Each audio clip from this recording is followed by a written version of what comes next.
Hi, this is Ken and Michelle Bass. And you're listening to the Resilient Parenting Podcast.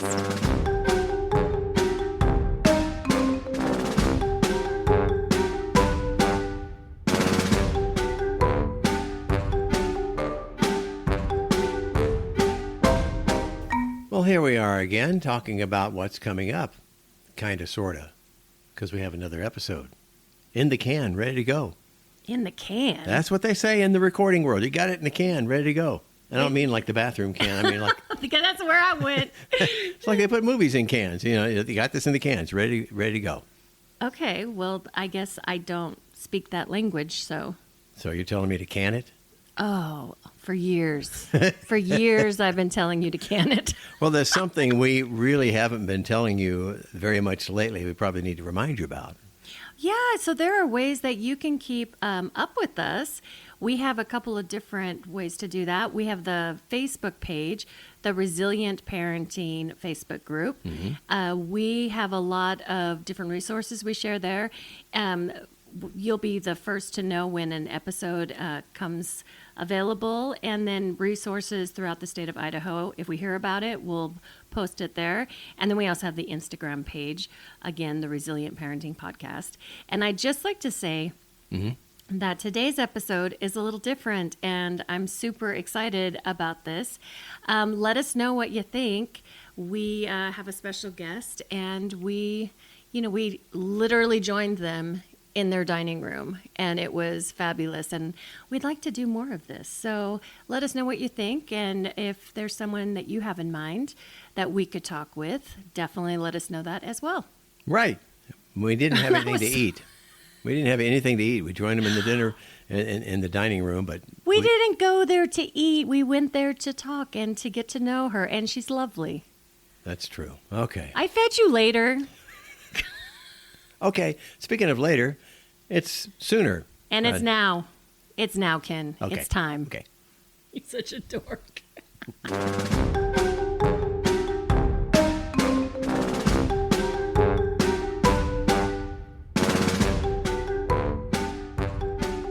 Today, we're quite fortunate to be chatting with Gemma Gaudette, a name you may be familiar with, and once you hear the voice, you may be even more familiar with, because, Gemma has been on the airwaves here in Boise for how many years now, Gemma? A lot. Well, I've been in Boise.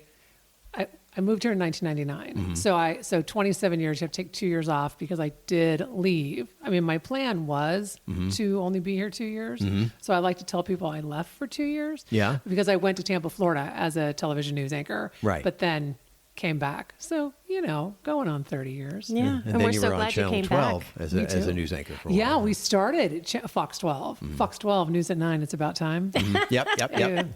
If you've been here a long time, that will give you PTSD hearing that promo. I found it kind of comforting. Fox 12. That's where The Simpsons debuted here in town. The Simpsons, 21 Jump Street. Yeah. Oh, remember? Yes. Exactly. Taking it all the way back. Mm-hmm. Okay, somebody here is old. I think it's me. Okay, anyway. And now you're on NPR. I am. Idaho Matters. Yes. Going on, it'll be 8 years in April, if you can believe that. Wow. How long I know. So. Does it sound bad if I say it seems longer than that? I think that's great that it feels longer than that. I am shocked it's been that long. I feel like we just started. Yeah. So I think about us being new and this little show, and then I'm like, wait, it's almost been 8 years. Wow. Which, it is honestly the best job I've ever had in my life. Mm-hmm. Oh, I feel love like that for it you. is truly meant. It is what I was meant to do professionally, but I had to do everything else in order to be able to do the job I do now. Oh, that's wonderful. Yeah. So speaking of jobs that you do, we brought you on because we wanted to talk about parenting, which is in itself its own job. You mean the biggest job I do and I don't get paid for? Yeah. Just sucks money out of me? Yeah, that. Money, energy, life. All of it. Yeah. Some of your heart and your soul. Yes, all of it just sucked away. Yeah, that. Well, okay, you have 2 sons? 2 boys. 2 boys, okay. Yeah, so they are 17 Well, the one will be 14 by the time this airs. So Oh, 17 wow. and 14. So 12th grade and 8th grade. Wow, the life is being sucked out of you. Oh my goodness gracious. Do you know that we have a 12th grader as well? Oh, you do? That's right. You do. Because, Our baby. Okay. I remember, and I don't know if you remember this, Ken. So when my oldest was, I think, less than a year old, and they're about the same age. Yeah. Because yours, its birthday's in November. Yes, they'll be 18. They'll be 18. Okay. So Ben will be 18 in May. You and I did the local Dancing with the Stars thing. Oh my Oh, yeah. goodness. Yeah. Remember that? Yes. Yes. And I had just had Ben. He was maybe like 9 months old. And I remember talking a little bit out of school, but oh well.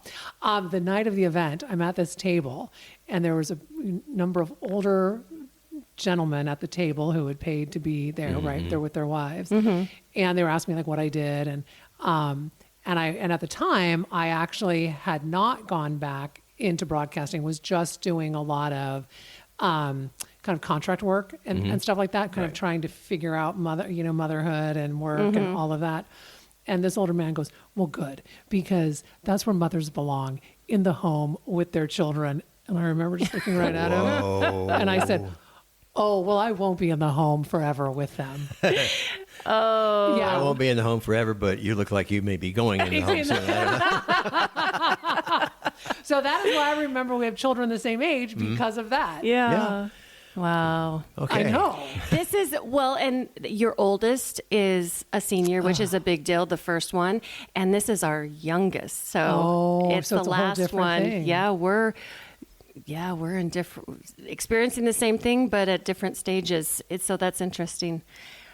Kind of wondering, I know what it's been like for me being in the public eye as I was for many years here in radio. Still are. Yeah, well, emceeing and things like that. That affects some of your parenting, Oh, absolutely. and it also affects how your kids view you and how they're viewed in many times. I don't know if we can encompass all this in a short podcast or not. well, I mean, I think it's interesting. So the boys don't really remember me on television much because they were pretty little when I left TV. But they were in kindergarten and 4th grade when the show started. And I was still people recognized me even even in between taking some time off and doing something else before coming back. And my oldest has never loved it, but he's also my kiddo who doesn't want the spotlight on him. He's quieter, more of an observer. Whereas my youngest, especially when he was littler, was like, bring it on. like just give me some of that spotlight. But I think it and then you take social media, right? Yeah. Because when I started in the industry, there wasn't social media. You weren't having to post things. You weren't having to tell people about your life and all of this.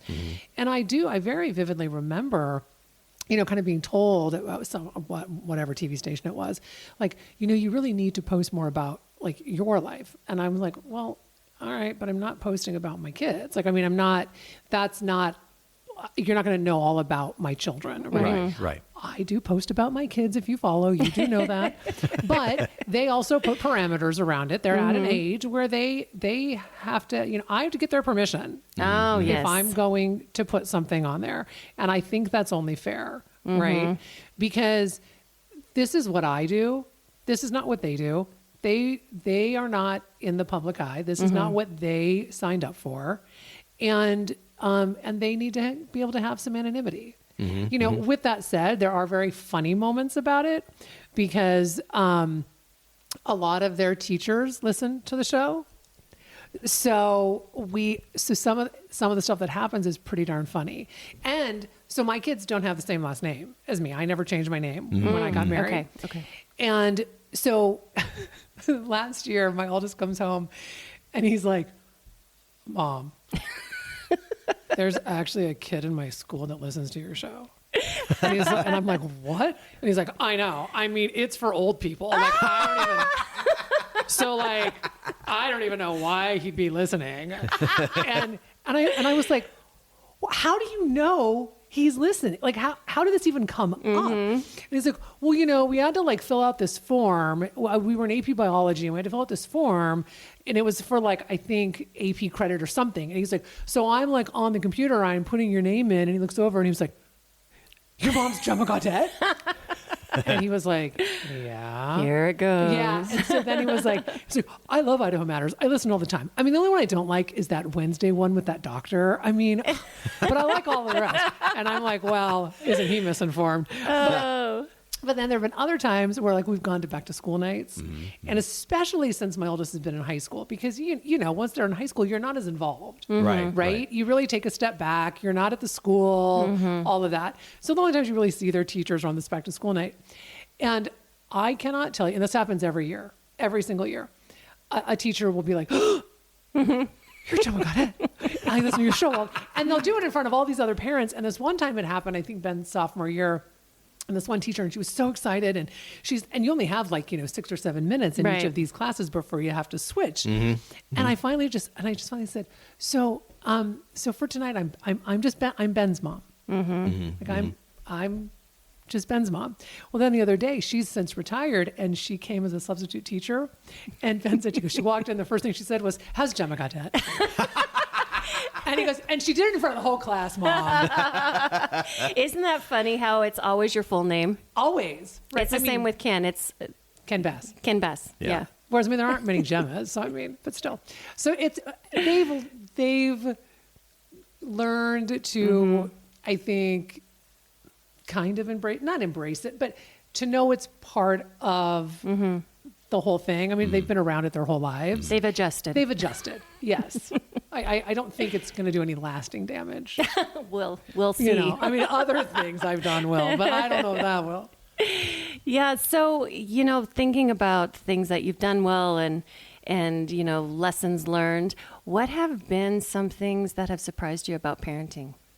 I would say one of the things that has taken me by surprise is, and I may not feel this way about my youngest when we get here, it's just to put that as a caveat, I have loved the teenage years, loved them more than any season of parenting. Wow. I love this stage. And I think that we don't give enough credit to the teenagers. I think all we hear is about how angsty it is. You used to always be like, oh, wait till they're teenagers, right? It's this whole wait till they're a teenager. There's just going to be, horrible and awful. And what I have found is that all of the hard work you put in, like everything that you've done over all of the years, you start to kind of see come to fruition. Like all of a sudden they have thoughts and they have, ideas, and I'm watching them become I'm watching them becoming who they are. And it has been really incredible. Not to say there haven't been bumps in the road, right? But I think overall it has been the most fulfilling part of parenting for me. Because when they were little, I don't care what you say, there's nothing. There is, at least for me, I felt like when they were little, it was work. It was constant work. It's physical, it's emotional, it's psychological. It is just, you are working. And there is no real payback for it, because they still cry, they still whine, they still do all the things, right? They don't care. They don't care, right? So it's just constant work. And yes, there's work in this season, but to just watch them become who they are is really incredible. I just didn't expect that. Because I think we're just told so often that teenagers are awful. It's too generalized, because there are some segments of the teenage years which can be difficult. Absolutely. But then they change. They go through phases. And I know with our 17, almost 18-year-old, I ask them for advice in many cases now. I talk to them about something I might talk with Michelle about if Michelle's not around, because age appropriate. I should throw that out there. Yeah, age appropriate and not but- like Okay, but here's the personal thing. problems. How about the stuff that you learn from them in regards to, I think, technology? Oh, yeah. Right? That's one of the things I I ask know. them I was about. like, that's I mean, like one of the really. things. But I mean, the things that, and what I find fascinating, so it's kind of like things like AI, right? Yeah. So I love seeing these news reports about AI, right? Because then I look at my kids and they're like, yeah, I mean, that was like a year ago, right? it's so there. And I think we need to recognize that kids have a lot to offer and a lot to say, and they do know things that we don't know. Absolutely. Right? Now, I know a lot of things they don't know, and they should know that, but they know a lot of things that we don't know, and they can teach us things. Yeah. Right? Yeah. And I love that. And so I have a lot of conversations with my kids, and I'm like, okay, what does this mean? Or how do you or if there's some trend, like we were talking about that 6-7 thing or whatever, like what is that? And having the kids tell us about that. I mean, stuff like that. Tell you about the what? That 6-7, it's, I don't know. I'll write it's it down. I'll write it 6-7. down. We'll look it up later. Look it up later. Our 17-year-old has been slacking. We do not know about the 6-7 Right. thing. I think it's a younger thing. It sounds, okay. It sounds Okay. really familiar. See? I just haven't. Yeah. Okay. There's so many things, just in terms of we have 4. So we each had 1 and then we had 2 together. And each time has been a different experience. But there have been, like you were saying, like different stages brought different challenges and also reward. And there have been some that were a little bit more tricky than others. So how has it been having just parenting 2 different individuals? Well, it started the moment our youngest was born. Okay. I mean, he came into the world louder. He came into the energy changed in the room when my youngest was born. Truly. Yeah. Like just this. And I remember he was so loud. My husband and I, Mike and I looked at each other and we're like, he's so loud. Oh my God, he's so, Where does he get that from? well, I don't know. He's so loud. Your side of the family. Right. And he's a Gaudette. And they are so different. They don't even look alike. I mean, they don't even look like they're related, let alone they are so incredibly different. And I think one of the things I've learned is that as much as your children want everything to be fair and they want, that's not fair and all that, it's like, it can't be because I can't parent you the same way, right? Like, first off, there's no playbook. Secondly, you're completely different. So the same rules don't apply because what might work with one kid absolutely doesn't work with the other one. And they don't understand that growing up. They just think that, the other one's being favored all of the time. That's so funny that you say that because the adult children are looking at the 17-year-old now and going, well, you didn't do that when we were that age. Oh, yeah. Well, guess what? I'm one of 10 and I'm one of the babies. Oh. So it was always like, well, we didn't get that and we didn't get that. And I'm like, well, you got their youth. I mean, there's something. Right? They got your... Well, think about it now. Dry. Like, we got the remnants. We have 2 grandkids, a 5-year-old and a 3-year-old, both boys. Oh, yeah. Oh. And the difference there, and when they do come to visit, they live in D.C., Yeah. when they do come to visit, we visit them, it's so different than when we were parenting ours. When we were young before they sucked our soul out. Exactly. Right? You were saying. And trying to remember all the things you remembered then, and as grandparents, they have the old adage about, well, the good thing is you can have them over for the day, and then they go back home with their parents afterwards. Do grandparents always talk like that? You do. You do. But you're trying to adjust to the new individuals at that age. And with the 5-year-old and the 3-year-old, they have similarities, but totally different also. And you have to know how to deal with those 2 different individuals. I just want to live long enough to have grandchildren so that I can just sit back and be like, huh, I told you so. That's all I want.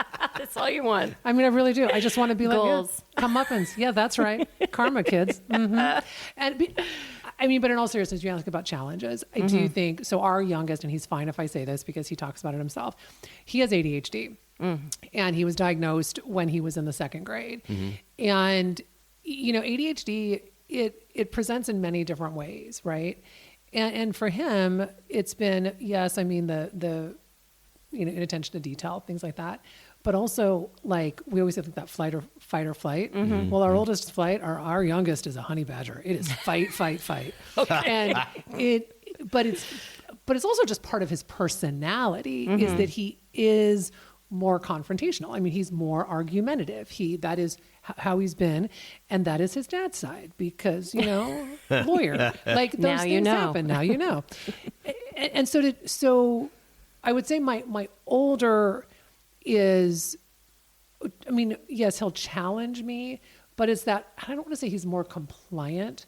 I think he's more wily. I think he knows how to fly under the radar to be able to just do what he wants to do. It's always the quiet ones. It's always the quiet ones. I mean, right? So with my youngest, it's like, no, see, the reason why you can't get away with anything at school is because you put a huge target on your back, right? And you continue to do that. And so right, you could breathe the wrong way and you're going to get in trouble. And then it'll be like, well, do you know what Ben did? I'm like, look, I realize he could get away with anything. I'm not stupid, right? And, but it does go back to just the challenges of raising a child with, with ADHD and having to manage that and having to work with them. And then figuring out, well, how much do you say, well, that's ADHD versus, no, you're just being an a-hole. Like, right? I mean, truly, like having to manage that and how that impacts the family dynamic with how, I mean, he's, when he was younger, in particular, like these outbursts, right? These rage things that would happen, which is very common with ADHD, especially when they're little, and how that impacted the family dynamic. And so you don't expect those things. I mean, I think you have this idea in your head that you're like, it's going to be playing house, right? And then they're actually humans and with faults and foibles, just like us. And we have to try to navigate that. And again, there's no playbook. And then you have to figure out the resources and things like that, right? I mean, even just in the last year and a half, I think that when someone is confrontational, you tend to also want to be confrontational back, right? I think that's human nature. And one thing that I learned from this doctor, about the ADHD brain is that actually the worst thing you can do is engage when they're having a moment or a meltdown because it gives them dopamine, right? Because the ADHD brain needs dopamine.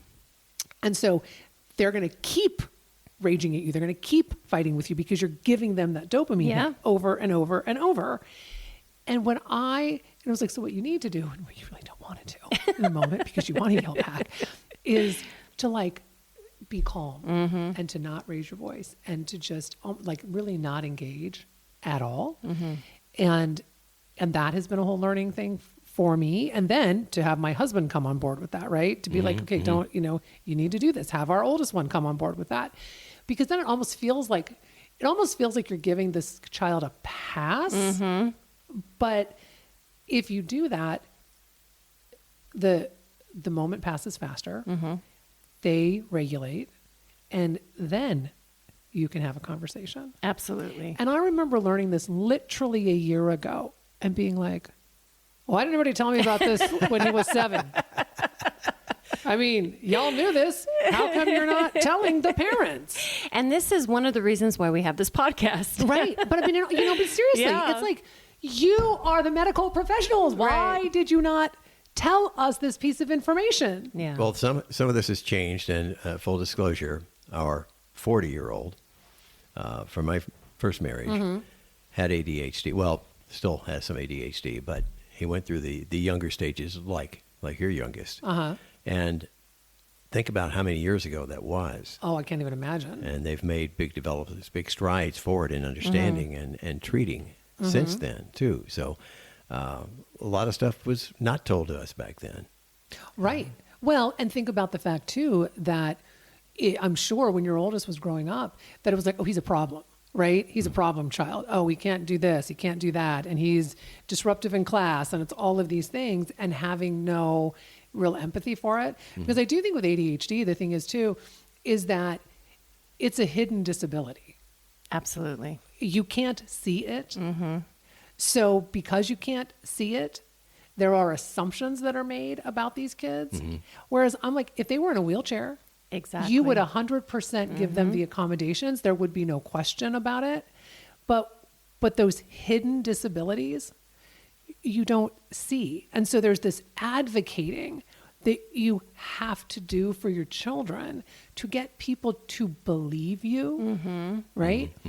And I think it's gotten a lot better. I think that overall in his academic environment and the majority of his teachers have been incredible, right? And he's been very open about it to his peers, to his teachers, and all of those things.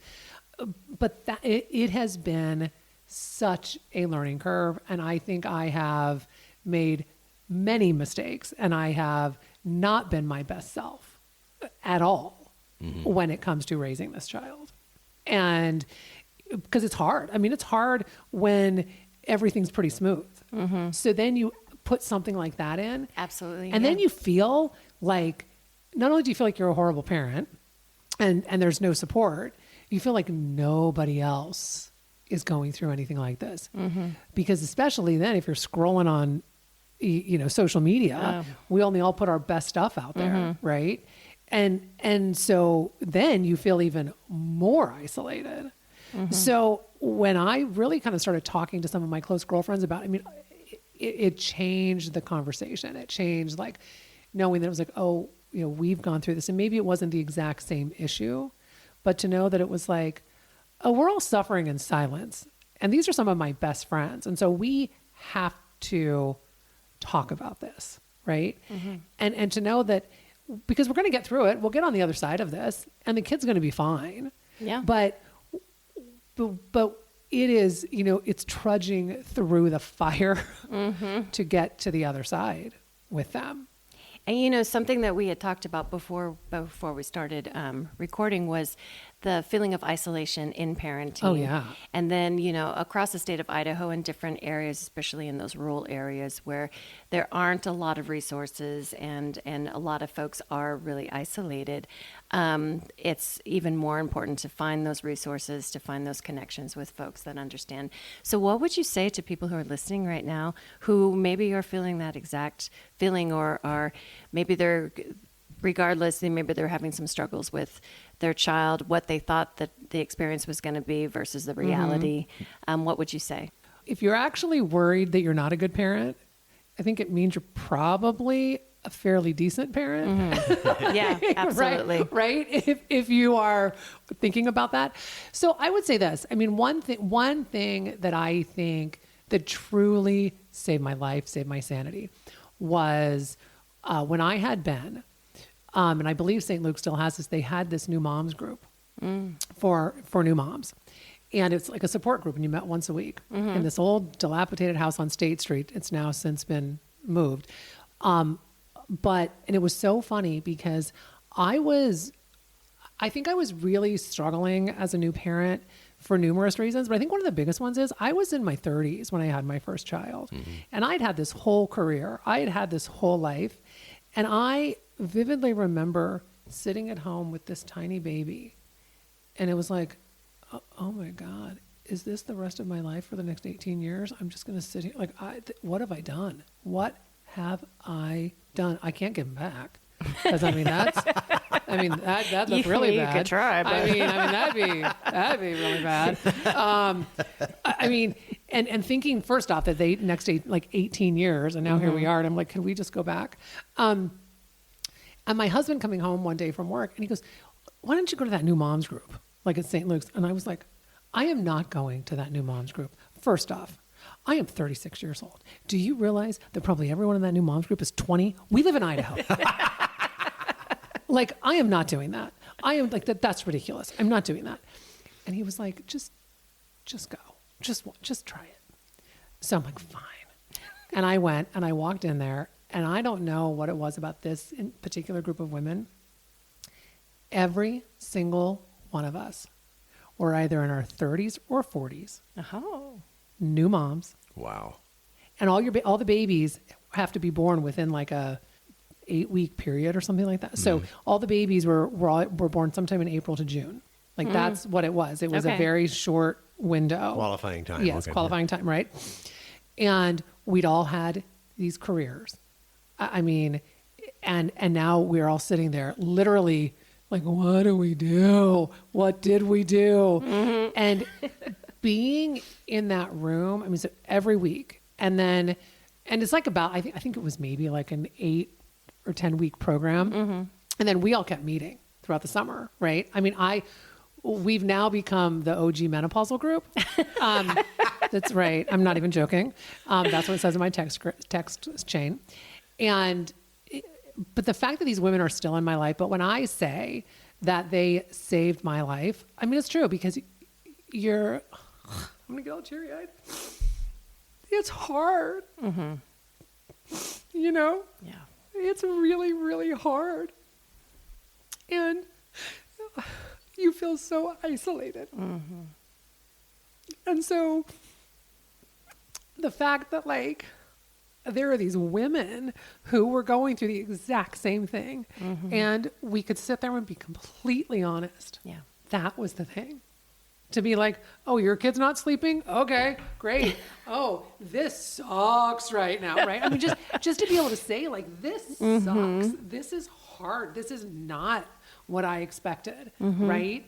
And it's like, and to just have that camaraderie of like, oh, you are not alone, and this there's is nothing normal. wrong There's with you. nothing wrong. Yeah. There's nothing wrong with you. There's nothing wrong with your baby. Exactly. Right?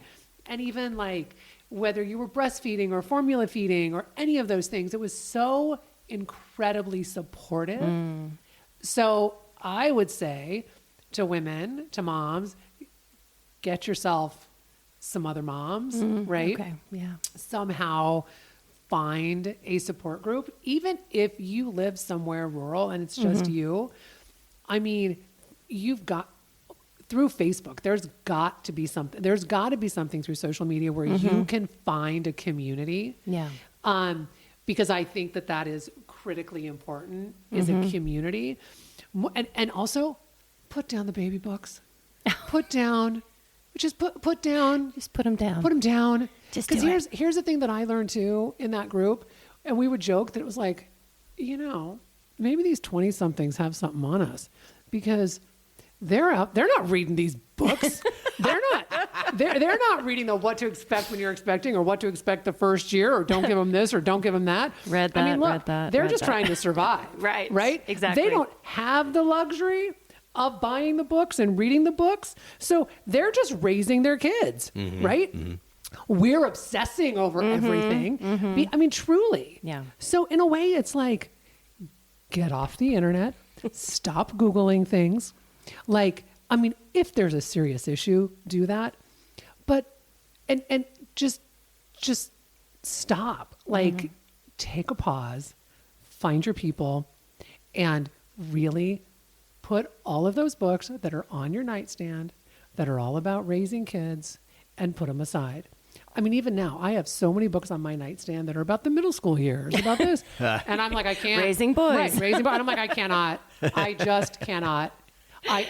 Because it spirals you, at Right. least for me. Like you go into and then you question everything you do. Especially when you read 2 different books and they say different things. It's like, which one is it? Exactly.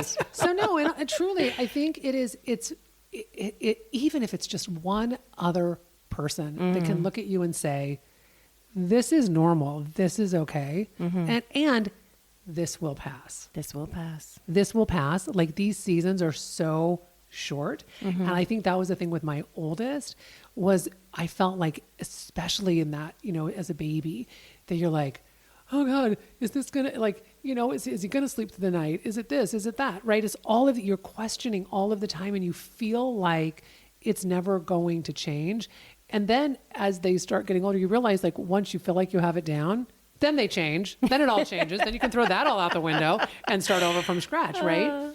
And I would say with my second, the thing that I am very happy that I did, and this goes back to the fact that you cannot parent the same because you don't parent the same from the moment you have another child is because, first off, you've already made every single change in your life.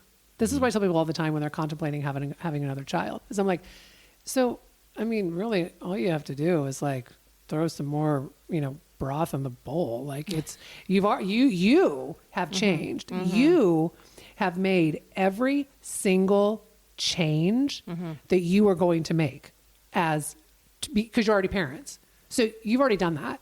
You've made the change. You might need to be more coordinated. You might need to have a bit more of a schedule to get out the door on time. I mean, things like that.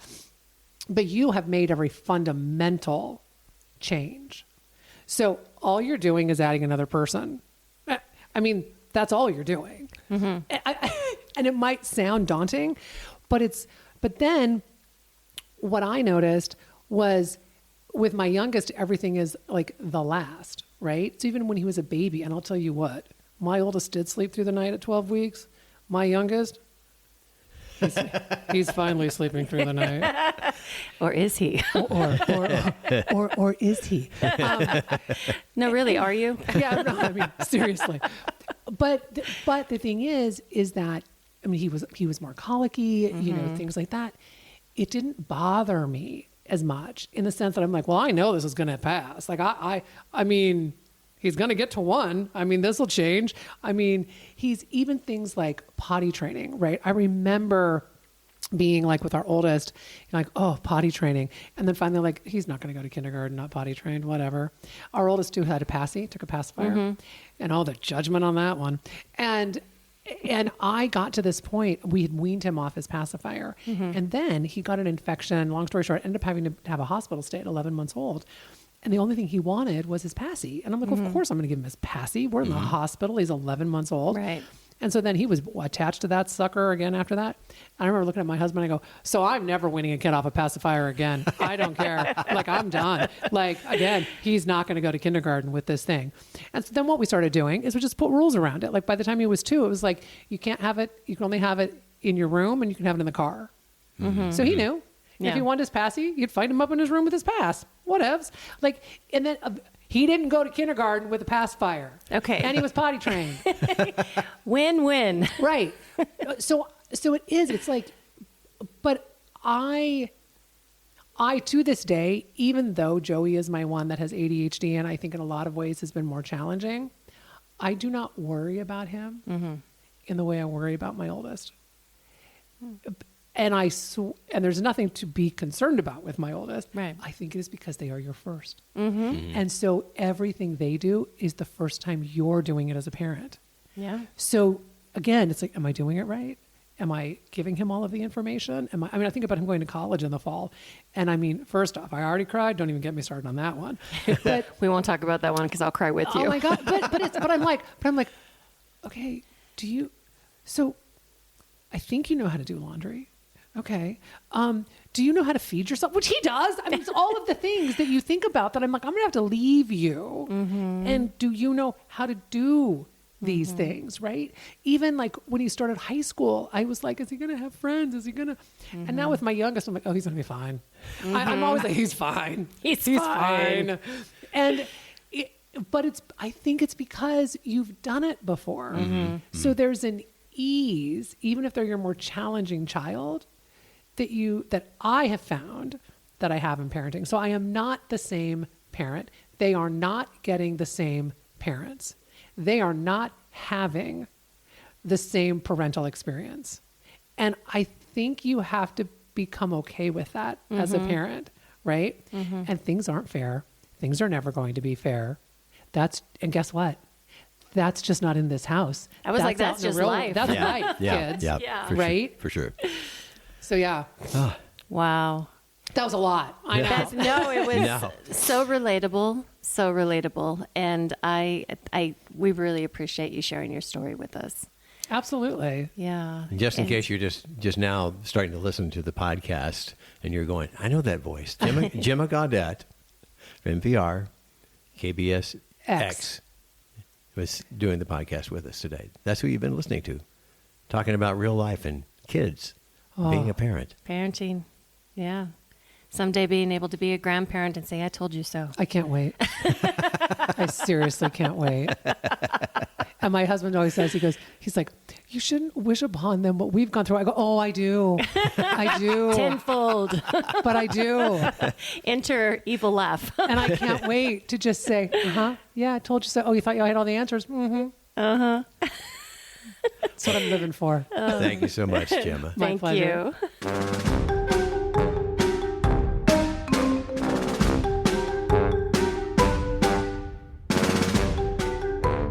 This podcast is brought to you by the Idaho Children's Trust Fund.